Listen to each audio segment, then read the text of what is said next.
Good morning. My name is James McNeely. Today we are going to discuss the topic of text response task cards. The main goal of the text response task card strategy is to move beyond simply reading and answering questions for students.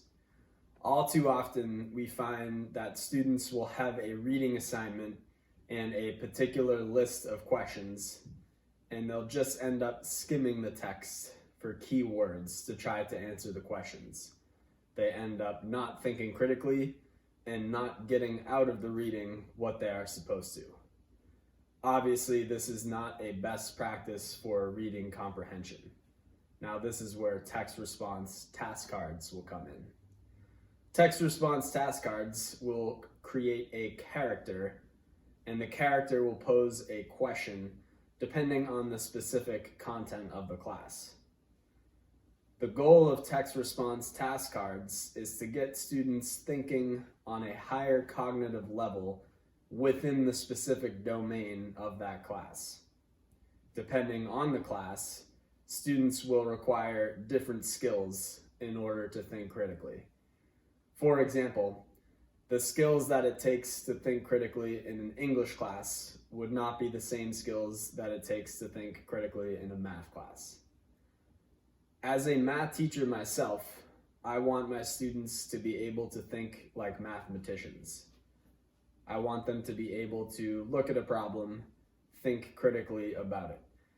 As an example, I might present a character who poses a real-world problem having to do with systems of equations. For example, we might have one character named Tommy who likes to go to a bakery. One day Tommy goes to the bakery and he buys 2 loaves of bread and 4 muffins for a total of $14.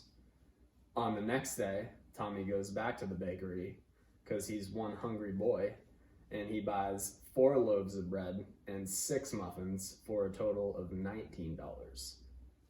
Now, the task card would ask the students, how much would it cost for 1 loaf of bread and 1 muffin? The goal of this card would be to get them to think critically. And we would do this before our systems of equations unit to see if they could come up with the correct equations. And from there, we would work out the correct methods to solve them.